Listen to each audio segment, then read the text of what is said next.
This is Nina Lockwood. Welcome to Get Your Happy Back.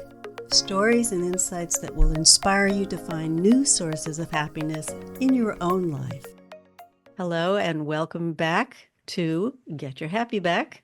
And today I am so happy to be speaking with Yolanda Caldwell. Hi, Yolanda. Hi, Nina. How are you? I am well and very glad to have you on the call today.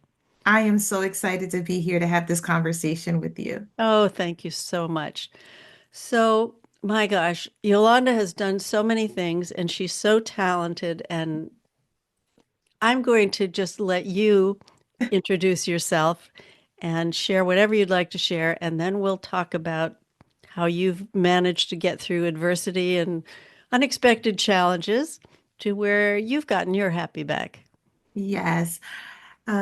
Nina, again, thank you so much for the invitation. And I am so excited to connect with your listeners and to share with them a little bit about my story, how I got my happy back, how I am living my authentic, intentional, and empowered life. Yay. And yes. So, how do we get here? I can take you the long route or I can take you the short route. I'll take you the medium route. How about that? Okay, that sounds good. So, I started off in corporate America, had an amazing career, had the opportunity to start a division within a company that was 100 years old. How unique is that as a young 20-something-year-old Wow. having that opportunity? And it was truly amazing. I also had an opportunity to serve on a team to take this 100-year-old company that was privately owned public, which again was an amazing opportunity. And then I had the opportunity to also support them as they transitioned a department from being in the company to being outsourced. And while the skills that I developed to be able to do that, that was a very, very tough time and a time that gave me pause in so many different ways. It gave me pause in having to keep a team motivated. It gave me pause in the stress and that it placed on in my personal life Mm. with my family. I was pregnant at the time, and it was just so much going on. So being happy in that moment was very challenging, and I had to figure out a way to get my happy back. How do I find a joy and peace again? Mm. I made the decision to leave corporate America and I launched my own consulting firm, which I'm very happy to say is 22 years old this year. And Congratulations. thank you. Thank you. But during that time in corporate America, I learned a lot. And one of the things that I wanted to do was take that opportunity, those professional development opportunities and learnings, and apply them to others, to smaller organizations, to nonprofits, and to individuals, to really help them find success and find pathways and programs so that they're able to accomplish the things that they wanted. So my consulting firm really was about personal development. Mm. So I worked with business owners, business leaders, individuals who were really looking and seeking to um, be different, to find something different. So they were already high achieving, they were already making a difference, but they were still something missing. They still wanted more. They still wanted to go beyond the limits that were already placed on them. So the work that I did was supported them in creating systems and processes within their organization to allow them to go beyond those boundaries, to experience something new, introduce new products, introduce new processes, um, to make their teams better. So did some coaching with team members and with the executives on how to work with their teams to get the most out of them. The beautiful thing about doing that kind of work is you get opportunities. Individuals like working with you, so they want to hire you. They want to say, "Hey, why don't you come work for us?"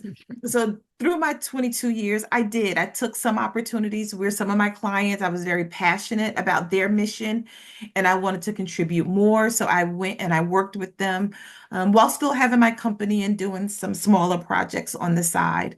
My last project that happened was with the College of St. Rose.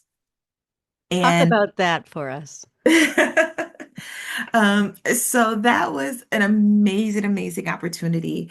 They had received a grant from the Helen Gurley Brown Foundation, and Helen Gurley Brown was the former editor of Cosmopolitan magazine. And she and her husband David had left an estate, and their purpose were to give others the opportunity to experience great success, to move barriers out of their way so that they will have the opportunity to use their gifts and their talents to, again, transcend boundaries and to do some really great things. And the one program that I had the opportunity to work with out of the many that they offer is called the Bold Women's Leadership Network, in which my charge at the College of St. Rose was to again develop a program that would support young women in launching their careers. So from that, we did some amazing things. We partnered with so many women in the capital region.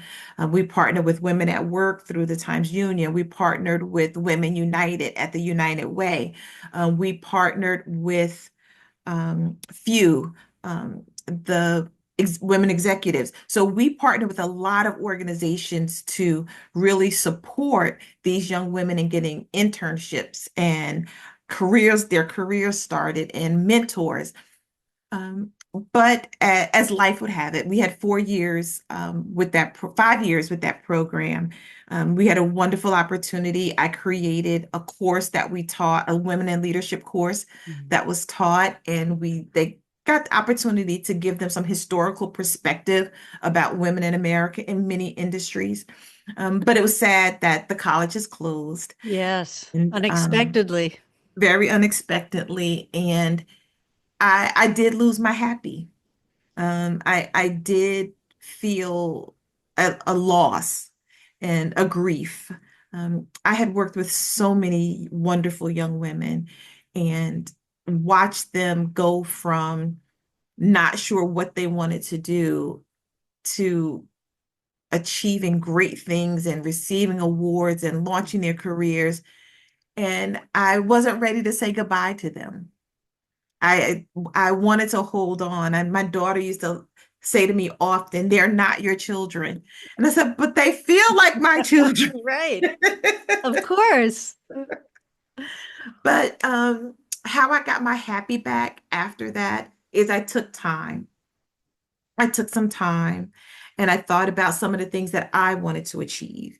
And I continued on a couple of projects that recently have manifested into completion, and I'm excited. I received my doctoral degree. Congratulations. Thank you. And I also have become um, a certified coach, the International Coaching Federation. So I'm an Yes. associate certified coach. So what I've done is I've taken the experience in which I've coached those young women through.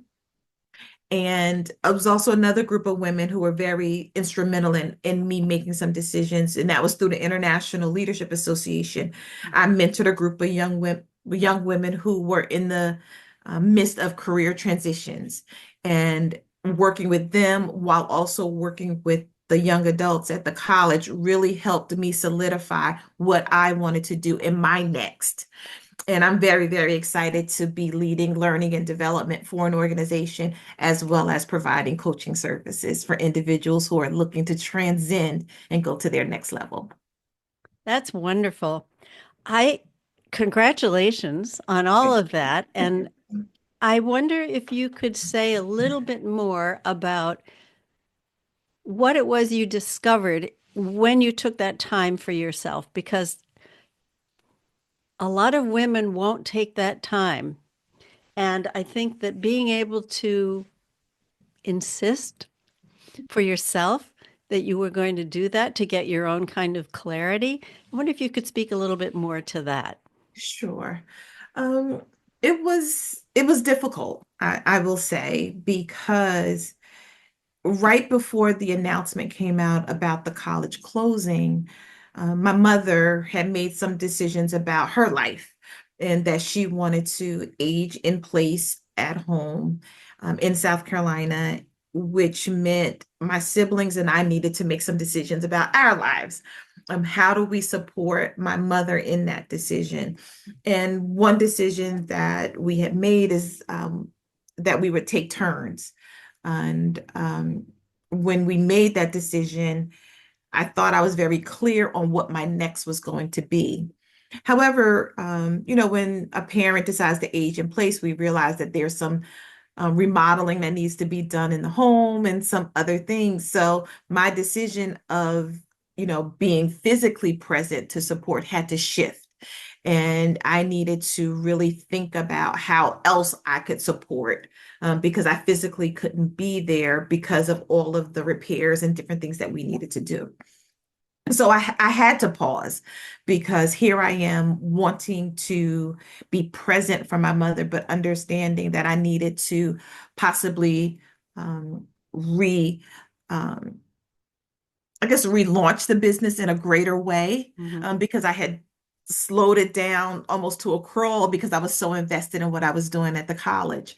Sure. So taking the time to really think about what I wanted the business to be, what I wanted that to look like. So, as I mentioned, I was already in my doctoral program. I thought that I was doing that to become a professor at the college. So I had to rethink that. But I decided that that work was important to me. It was important to me. So I started looking at the things that I had made decisions about and had to ask myself, was this for someone else or was it for me? I was just going to ask you that question because I would imagine that with all of the coaching and consulting that you've done over the years and the work that you did in the corporate arena, that you were asking many of the participants to do the same thing. Yes. Yes, that self-discovery, clarity, vision is all important to be authentic to yourself and to your work and to be intentional so that you were not easily pulled off the path because of some shiny new object. And to be empowered to know that your energy came from your own self-validation, not from trying to please someone else. Oh, amen. Did you find that in the corporate workplace, that especially women um, get lost in the process so that they are focusing on what the business wants, what the boss wants, what the productivity level should be, so that they put their authenticity on the back burner and they're focused on doing what is expected of them so that they have less of a sense of who they are and what their authenticity consists of. I do. I do believe that there are a group of women who enter, and not just women, anyone, but since we're talking about women who enter different career paths for various reasons. And if their reasons are not grounded, they can easily find themselves compromising their values so that they can continue along the path that may not even be their path, Mhm. but Right. they continue for accolades, um, for stability. If they are the primary provider for their families, they feel as if they have to take this and endure that so that they can provide for their families. And that's a reality that there are choices that individuals have to make. I hope that with working with me and with working with other coaches, that individuals realize that there are multiple pathways to success Mhm.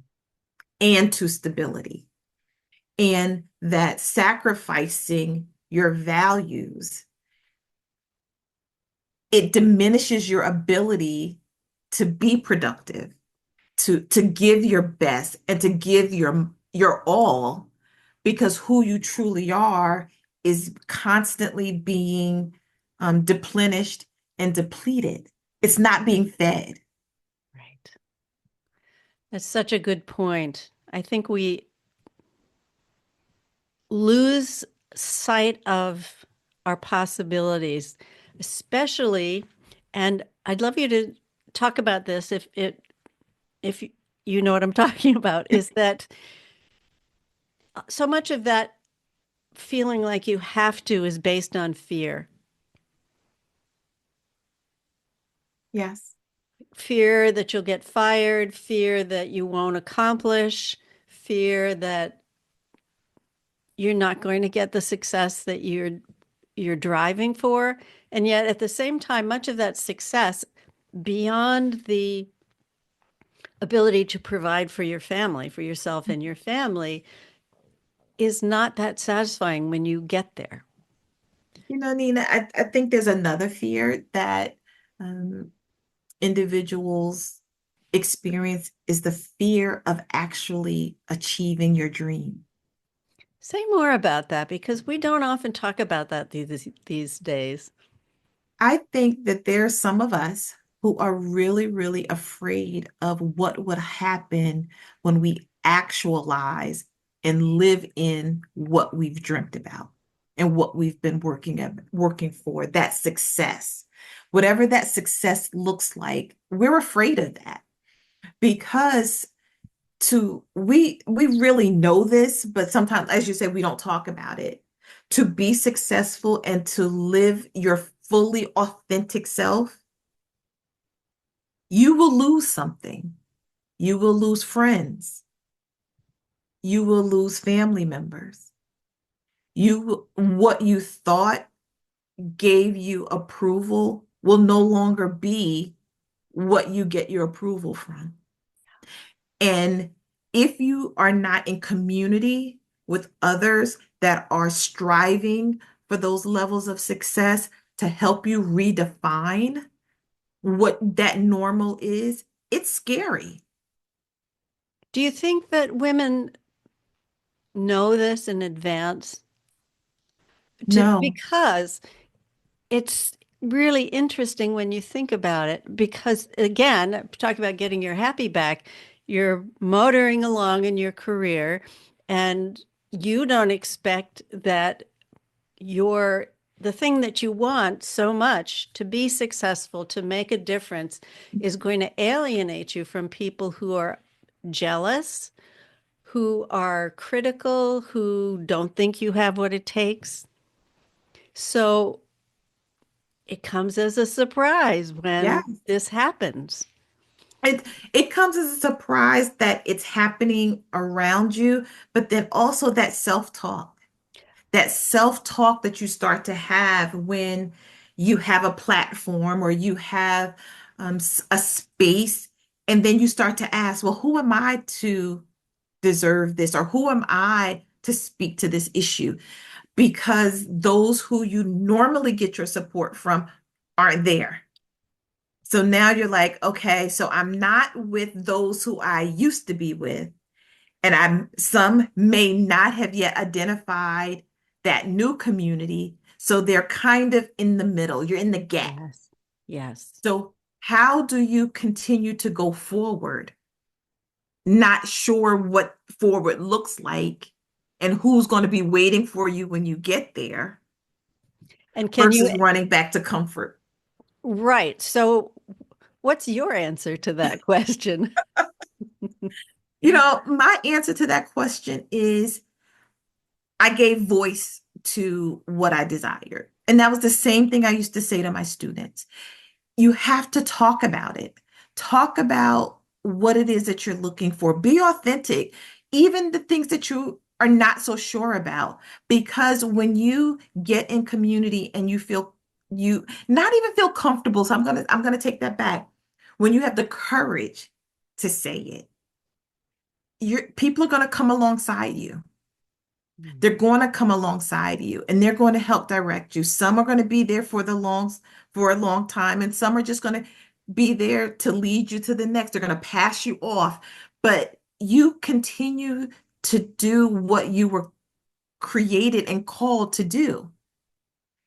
It's important that we get agency as women. Such an important point.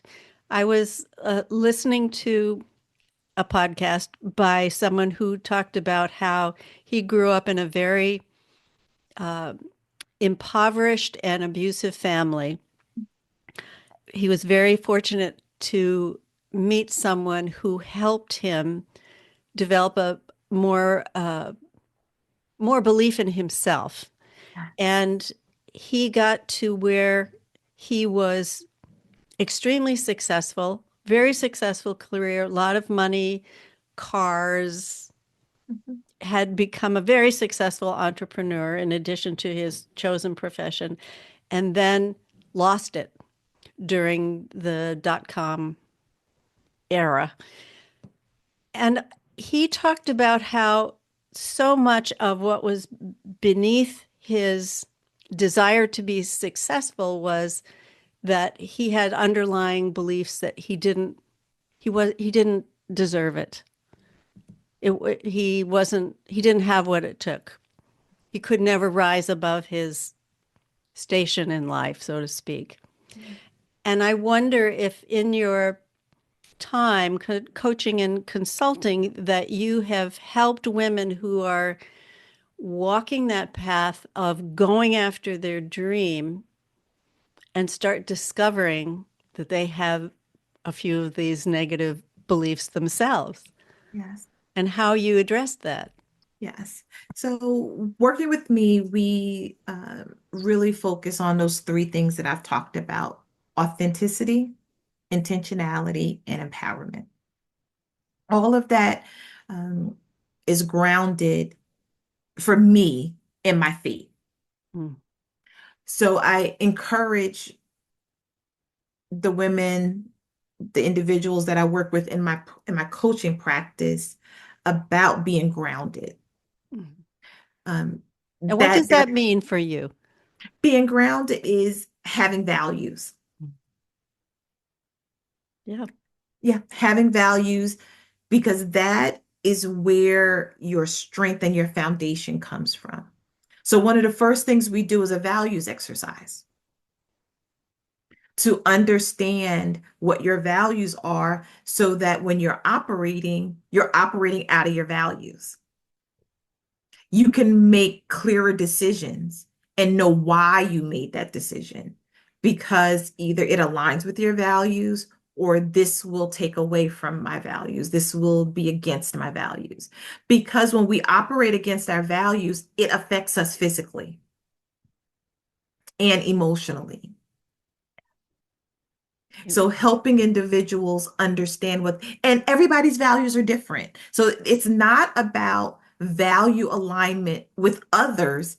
It's about you being in alignment with yourself. Yes.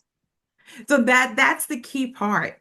And once you are comfortable with what your values are and you can understand them, then you can begin to move forward with authenticity, because you can then know why you're making the decisions that you're making and understand how it's going to make you feel or what the cost is of Yes. making that decision.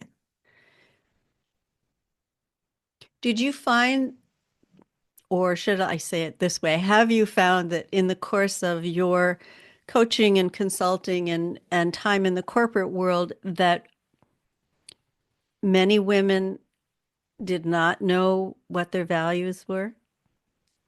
Yeah, I think society has done an amazing job of telling women who they are and where they're supposed to be. Are you saying that tongue in cheek? I'm saying that a lot of women have bought into the belief of traditional stereotypical roles for women. My students were so what's the word I'm thinking? They were surprised. I'll use that one. It was one I want. I was reaching for something a little more egregious, but we'll go with surprised that the Equal Rights Amendment was thwarted by a woman. That she was championing, she was championing that no, women should not have these rights. They should not have equal rights in the Constitution. And that's a value, that's a belief, that women do not have the right to make decisions for themselves Or should not or ever should have. not. Yeah. So yes, I society has done an amazing job of that. So working with women to help them understand that you were created with a purpose, that you do have a role, and everybody's role is different. This is not about what the role is. This is about the ability to decide for yourself and not judge anyone else for their choices. And helping women understand that you can decide that you want to be the CEO. It's okay. And you can have a family if you choose to. And you can be a community leader if you choose to. These are choices that you can make and you can do them together. I had a wonderful mentor. She was, she worked a job, she had a family, and she was an amazing community activist. And she taught me how to be that.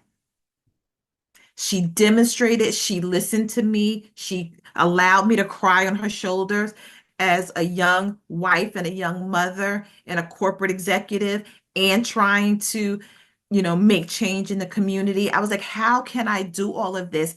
I didn't want to let any of it go. I felt called to do all of those things at the same time. And she taught me. She taught me how to do it. And I give that gift back to other women, Hmm. that you get to choose. You get to say, you know what? I'm going to step away from my corporate career. It doesn't take away from it. You had it, you did it, and you were amazing at it. Now you're going to do something different. And people ask me a lot. I actually wrote, excuse me, I wrote about this in a devotion about my flexible career. And it has served me well. It gave me the opportunity as an entrepreneur to care for my father when he was diagnosed with cancer. I wasn't working for a corporation or for a nonprofit or at a school. So I didn't have to ask permission to take my father to work with me. When I needed to take him for radiation treatments, I was able to do that because I was scheduling my appointments with my clients, and still getting my job done while caring for my father. Now, the reality is, was I making a corporate salary? No, I wasn't. And for a long time, I judged myself. I judged my business against my corporate salary. And it wasn't until I had the opportunity to take care of my father that I realized that there are other things to measure success. Because during that time, we didn't miss a meal.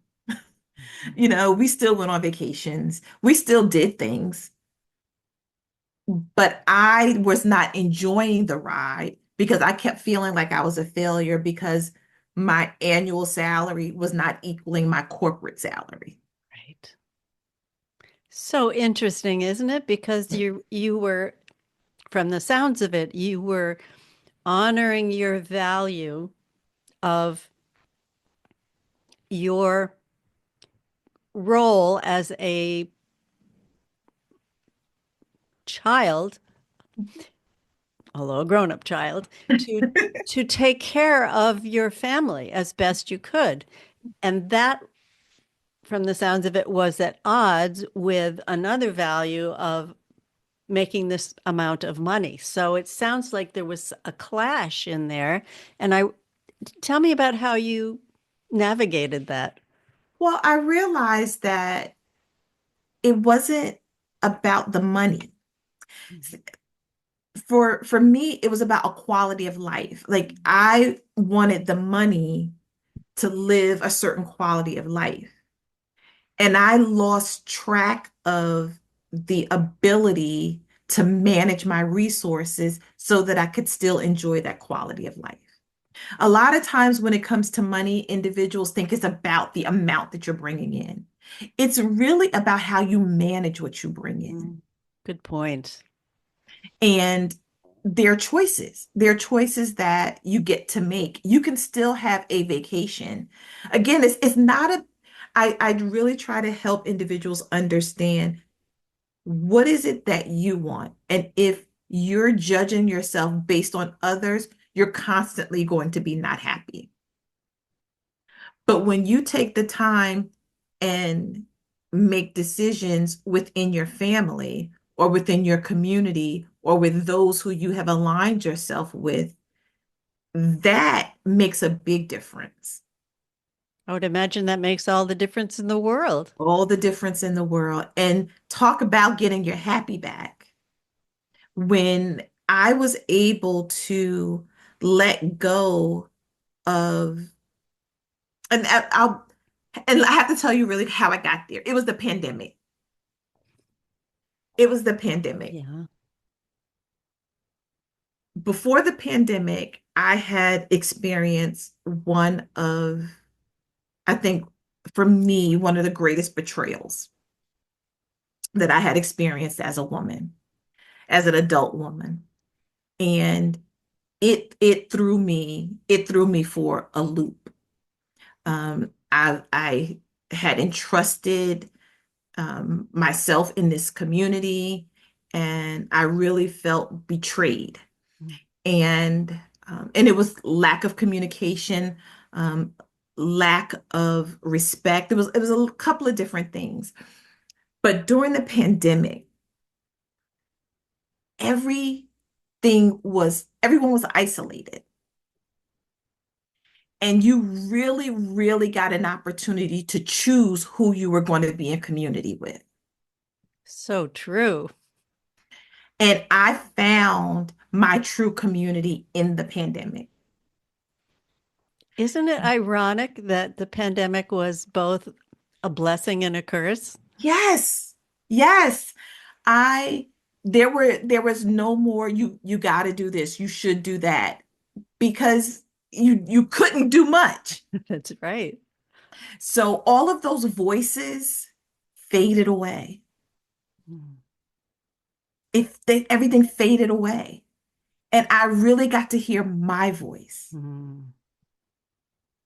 And the people who were closest to me, we really talked about our desires and what we wanted and what we dreamed. Like those conversations were so rich.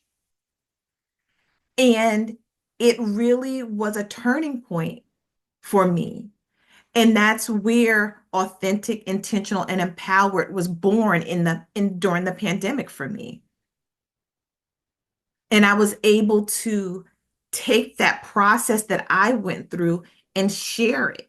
And so many women have been able to step forward and step into their lives in with new agency, with new power, with new um, energy. And I just love seeing them continue to grow and blossom and do amazing things. But it's because those voices of all of those others, no, you shouldn't do that. Really? You're going there? You shouldn't go there. And it was like, now I have this agency that is like, no, that's what I want. And I go for it. I I love that. What I hear in what you're saying is that you realized on some level that if you listened to those voices and believed them, you were making them true. But that you realized you didn't have to do that. You had a choice whether you were going to keep listening to the voices that were going to take you down or use your own voice. I centered. Yep. I Yeah, centered myself. yeah. I I've always operated in faith. So it was never that, but it was that trust. Mhm. I trusted other voices to their opinions and their thoughts and, this is what I think you should do and this is what, and you're like, okay, yeah, that sounds like a good idea. But once I became centered, once those voices went away, there have been so many amazing things that have happened. Mhm. And it has just been so joyous. It has just been amazing. And I encourage anyone who is listening to any of your followers who is listening to the podcast, I truly encourage you to take a moment and ground yourself in your values. Be in community, but understand that your path is your path. Oh, I love that. I love that. What have found, and I'd love your thoughts on this as well, is that most of the work that I do right now is with women who are at that point in their lives where they're saying, what's next? What do I do now? And they've spent so much time in listening to those voices, pushing on their careers, and having successful careers for the most part. And they're at a point where they're saying, I don't even know who I am anymore. Right? Yes, So that for me, the everything that you're saying makes so much sense because it's one of the first things I do is talk about values. What are your values and how are they different now from when you were 20 years old or yeah, 40 years old? Because they do change. And sometimes you can be at a point where you are either you're leaving your career for one reason or another, and you've had so much success and you're very confident about what you've done, but looking ahead, it's almost as though you forget your accomplishments and you forget you have resilience and you forget you have agency. It's like you become a deer in the headlights. yes. I think it is so true that when you reach that crossroads and you have this bright future ahead of you, you're like, okay, what do I do? Where do I go? How do I? And partly is because sometimes in these organizations there is a structure. Right. You don't have to make that many decisions Right. because there's certain things that are just kind of already set out for you. You have to to work at this time, or you have to do this at this time. So there's not there are some decisions, but a lot of things are kind of laid out. When you get this opportunity where you get to create,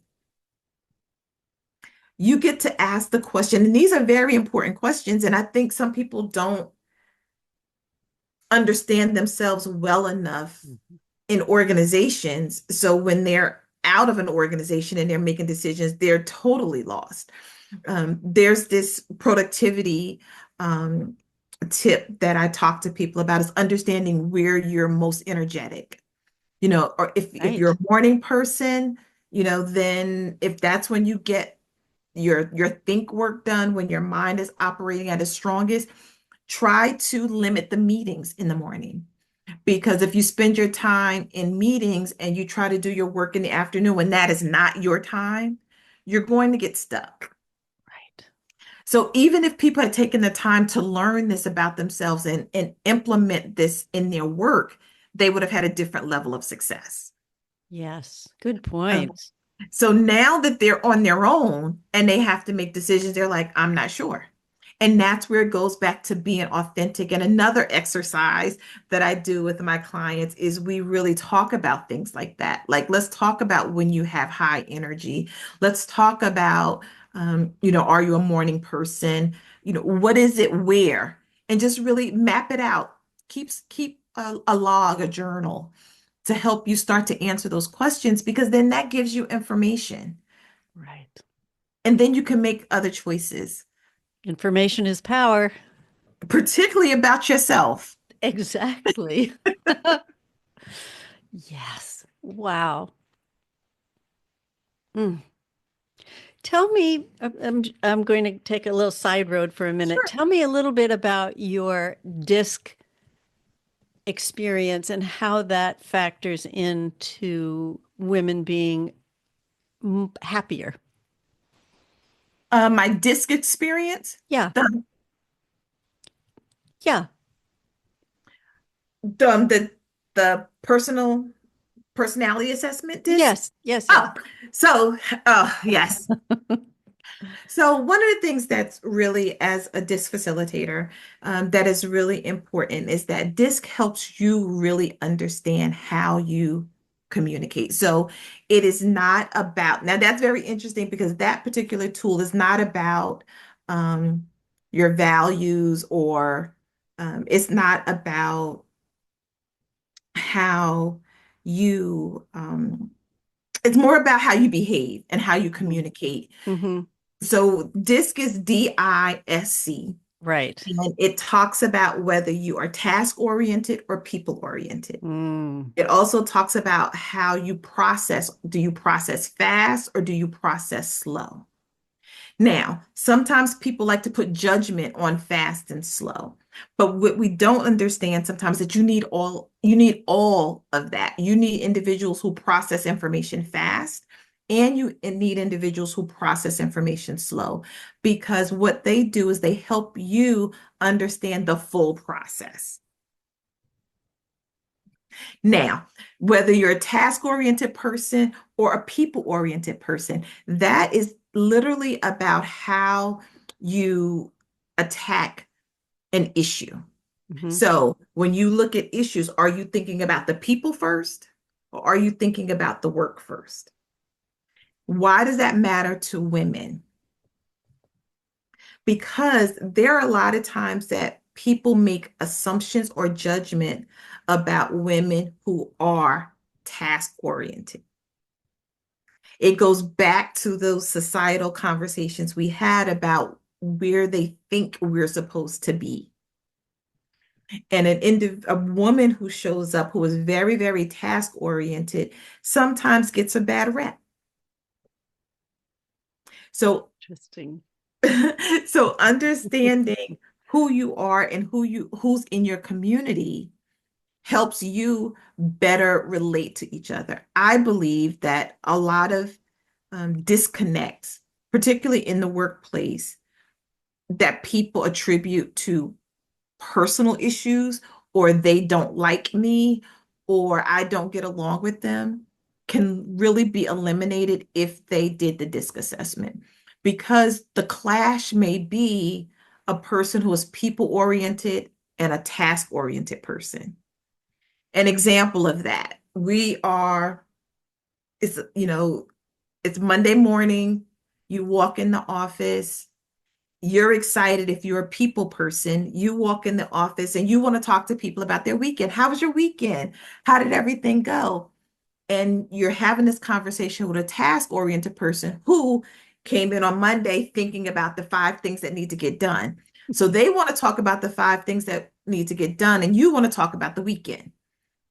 The energy that happens in that conversation would make individuals feel as if they don't like me, when that's not the case.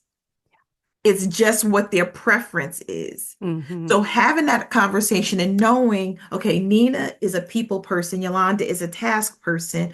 When we connect, each one of us, because of mutual respect, this weekend it might be Nina, you would talk about your weekend and I understand that. And I'll be, oh, Nina, I'm so happy to hear your weekend was great. After we talk about this, can we talk about the 3 things that need to get done? Or Nina will come in and Yolanda's a task person. You'll come in and say, Yolanda, I know we have to work on project X, Y, and Z and send out these memos. And, so let's go through that. And then after we talk about that and we set the plan, so how was your weekend? So right, it's important that I think it's very vital. It's vital to teams. I also encourage, particularly my executives that I work with, that when I do a disc assessment with them, I truly encourage them to hire individuals that are opposite them. Ah, give them a chance to learn something new about how to be a leader. Exactly. And also to accomplish their goals. If I am a task-oriented person and I only want to work with individuals who are task-oriented, so I build my team that way, what happens is we don't address the people issues. And that is one of the most important resources Ex- that you have in an organization. Exactly. So I try to work and I try to explain to my executives the importance of not filling your team with people just like you, Yeah. that you need other individuals. You need the person who is detailed oriented. If you're a big picture person, you can't have everyone on the team who's going to sit there and dream with you and create this. You need someone who's going to be able to write the plan, Right. Get it make the done. checklist, make the checklist. We all got to do the work, but there's some people that have other responsibilities that's going to help you be successful. The person who's going to ask the question. Now, when I find myself in a situation where the team is already built and there are some gaps, you're not going to let people go to bring people in. So then we go into developing the team. And one of the techniques that I work with is called the six thinking hats. So then we talk a little bit about how to increase everybody's capacity to ask questions about different things, even if that's not your first preference. We're adults, we can grow, we can learn. So, learn how to ask the data questions, even if you're not a data person, so that the goal can be accomplished. It's, that opportunity or invitation to understand someone who is not like you. This is something we need in our society right now, not Yes. just our corporations, in our families. Yes. Yes. Yeah. And I hate to admit it, but we've done these with our children. We understand, how to communicate with each other because it's a communication. It's a communication Yeah. thing. Yeah. And Communication so that we have connection. yeah, We get and things community. done. And Yes, and community. We get community. things done. This has been such a great conversation. I'm so glad you joined me today. I'd love to ask you if you would let our listeners know where they can find you. Nina, thank you for this engaging, fun, happy conversation. I have really, I've smiled the entire time. My cheeks hurt. It has been amazing. Anyone who wants to contact me, please visit me at www.theheightening.com, where you can find out more information about me, how you can work with me in your organization or individually. And we can really continue to do what's necessary to live those authentic, intentional, and empowered lives. Love that. And I know you're also on LinkedIn. So in our liner notes, we'll make sure we have all your contact info. I love it. Thank you, Nina. Thank you. And thank you, listeners who have been here with us today. Stay tuned. We'll see you on the next episode. So bye for now.